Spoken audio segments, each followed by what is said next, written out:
ሰላም ወድዬ ቦጋለ ዩቲዩብ ተከታታዮችና ተመልካቾች ቤተሰቦቼ ዛሬም በተለመደ በአዲስ ቪዲዮ ብቅ ከች ብያችኋለሁ። መብሩክ በሉ።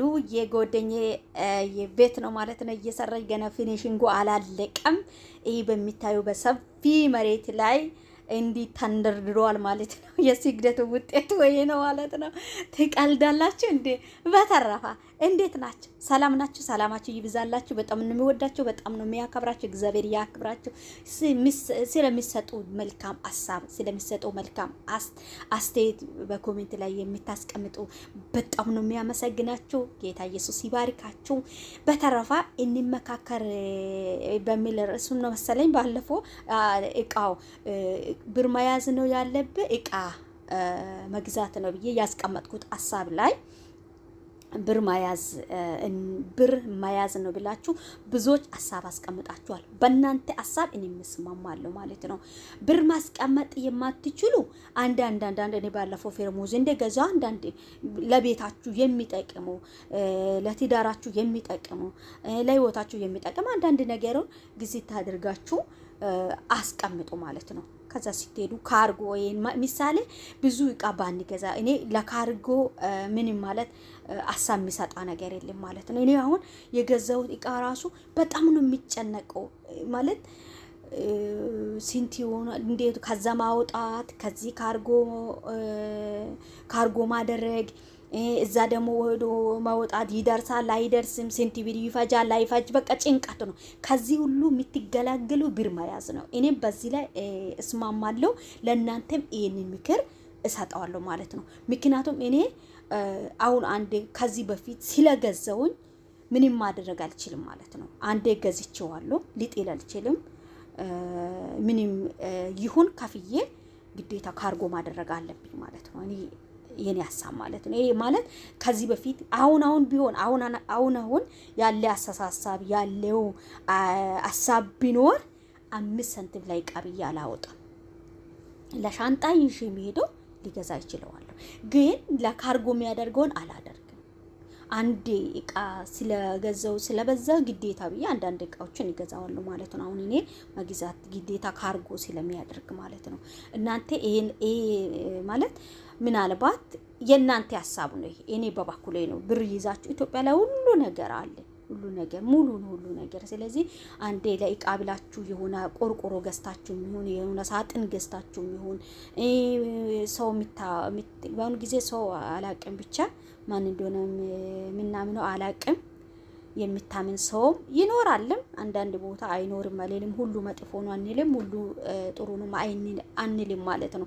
የእያንዳንዳችሁ ልቡን የሚያውቅ እግዚአብሔር ስለሆነ ማለት ነው። ስለዚህ ታጠንቀቁ፣ ልፋታችሁ በከንቱ እንዳይቀራ። የሆነ ፍቅረኛ ምናልባት እናንተ ፍቅረኛ ከያዛችሁ ድራሱ ቤተሰብ የሚያውቀው ከየት እንደሆነ ማለት የሚታውቀው ከየት እንደሆነ የመጣው ማንነቱ ምን እንደሆነም አይታችሁ ተረታችሁ ከዛ በኋላ ያለው ፕሮግራም ላይ ሄዱ አሪፍ ነው እንጂ ዝም ብላችሁ ፊቱ ስላማራው ቃላቶች የሚያወራ ቆላምጦ ስላወራ ቃላቶች የሚያወራ ነገር እናንተን ስላማረካ ሌላ ጉዳይ ውስጥ ባትገቡ አሪፍ ነው ብዬ እመክራችኋለሁ በበኩሌ ማለት ነው።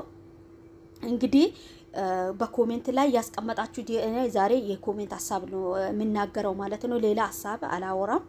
እንግዲህ ለጓደኛዬ መብሩክ በሉ። እግዚአብሔር አምላክ በእውነት የሰረንን ውጤታማ እንድንሆን እንዲህ ለፍተን በመዳም ቤት ታናሹ ታላቁ ያዘዘ እንዲህ ለፍተን የሰው እጅ እንዳንመለከት የራሳችን ህይወት ላይ የራሳችን ቤት ላይ እንኳንም ሰራሁኝ እንኳንም ለፋሁኝ እንኳንም ደከምኩኝ እንድትሉና እንድንል እግዚአብሔር አምላክ የሰራንን ይባርክ። ክፉ ነገር ቤታችን ህይወታችን እንዳይነካ እግዚአብሔር ይጠብቃችሁ ይጠብቀን ማለት ነው። ጌታ ኢየሱስ ይጠብቀን። ስለዚህ የምትሰሩ ስኬታማ ለመሆን አንደኛ ከፈጣሪ ጋር በመጀመሪያ እናንተ ከፈጣሪ ጋር ያለው ሐሳብ ሪሌሽን ጠበቅ አድርጋችሁ ያዙ። ውስጡን ለሱ ንገሩ፣ አሳዩ፣ ጸልዩ። እኔ ይሄንን ፈልጌዋለሁ አንተ ታደርጋለህ እንደምታደርጋ ምን አለ ብላችሁ በእምነት ጸልዩ። እግዚአብሔር አምላክ ያደርገዋል ማለት ነው። እና ያንቺ የምትሰራው በረከትን ጠላት እንዳይለቅም፣ ሰላምን ጠላት እንዳይለቅም፣ ደስታን ጠላት እንዳይለቅም በጽኑ ጸሎት ያስፈልገዋል ማለት ነው። ጸሎት ያስፈልጋል። ጸልይ። የጸለሰው ከፈጣሪ ጋር የሚነጋገር ሰው ፈጣሪን ያስቀደመ ሰው ማንም ሰው ወድቆ ስለማይቀር ማለት ነው። በካንቶ ያንቺ የለፈሹን ያንተ የለፈከብ በካንቶ በምድረ ባዳ ላይ ጠላት አይቅበዝበዝም ማለት ነው። ታቀባዝብዛ አትኖርም ማለት ነው። ተሸክማ በእልልታ በደስታ እንዲሁ በሰላም የወጣሽበት አገር እንዲሁ በሰላም የወጣከ አገር እንዲሁ በሰላም የወጣነበት አገር በሰላም እንገባዋለን። እግዚአብሔርን ማስቀደም ግዴታ ነው ማለት ነው። እሱ ነው የአይዛብህን አገር ወይ አይዛብን ቤት ትወርሳላችሁ ብሎ እግዚአብሔር አምላክ ቃል ስለገባ እግዚአብሔርን የማያውቁትን አገር በምንም እኛ በመልክም ቢሆን በምንም ከነሱ ጋር አንድ አይደለንም ማለት ነው። አንድ መሆን አንችልም ማለት ነው። እና ከነሱ ጋር ተስማምተን በቋንቋ በመልካችሁ በምንም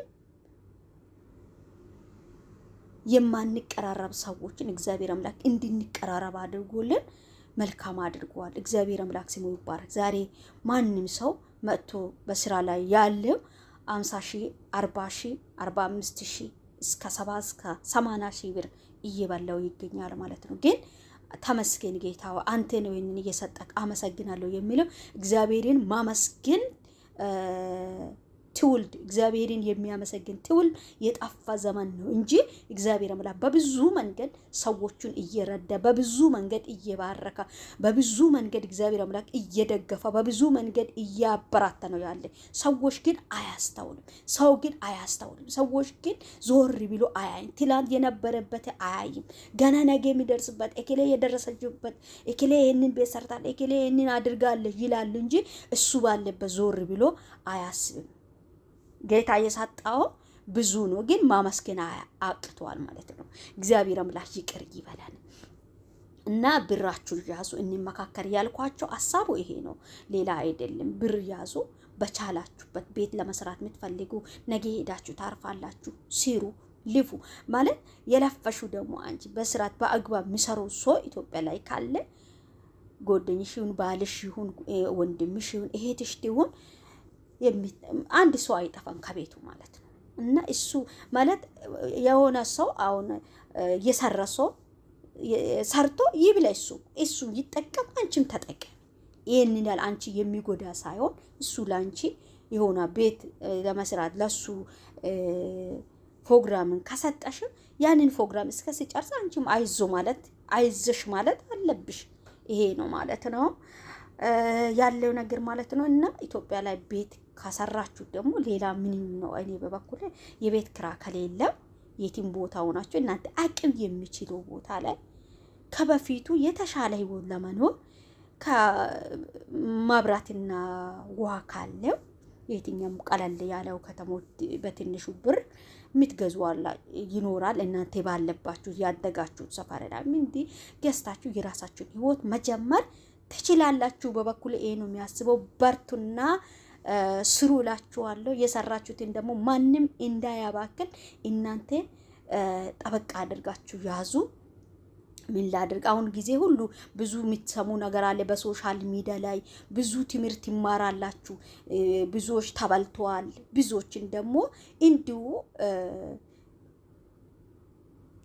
ውጤታማ ሆነዋል፣ ስኬታማ ሆነዋል ማለት ነው። እና ስኬታማ ለመሆን ብዙ ዋጋ መከፈል አለብን። ስለዚህ ብዙ ዋጋ ከፍለንም ደግሞ ስኬታማ እንድንሆን እግዚአብሔር አምላክ ይርዳን። የዛሬ ያለን ቪዲዮ ይሄ ይመስላል። ውድ ቤተሰቦቼ ያ ብሩን ያዙ ነው፣ ብሩን ያዙ። እቃ ኢትዮጵያ ላይ አለ። ከመሸከሙ ካርጉ ከማደረጉ ከምኑ ተገላገላችሁ። እንቅልፍ እኮ አይወስድም። ልትሄዱ ስትል እንቅልፍ አይወስድም ማለት ነው። ይሄንን እንዴት ነው ማደርገው? እሱን መሰበሰብ፣ ካርጎ ሰው መጥራት፣ እንዲሁም ደግሞ ብቻ ብዙ ነገር ነው ያለ ማለት ነው። ከዚህ ሁሉ መገላገል ያያዛችሁትን እጁ ላይ ያለ ብሩን ጥቅም አድርጋችሁ ይዛችሁ፣ እንዲሁም ደግሞ 2 ሻንጣ ይዛችሁ ለሁለት ሻንጣ ላይ የሚሆን ቆንጆ ነገር ገዝታችሁ ኮቱቱን አስቀምጣችሁ ስትሄዱ ውጤታማ ትሆናላችሁ ማለት ነው። ይሄን ስላችሁ እኔ አሁን የኔ ቤት ስታችሁ በጣም ኮቱታ አለ ማለት ነው። በጣም ነው የሚያስጠላው። አንዳንድ ጊዜ እንቅልፍ የሚያጥበት ጊዜ አለ ማለት ይሄ እንዳይከሰት ተጠንቀቁላችኋለሁ። መልካም ጊዜ። ባይ ባይ።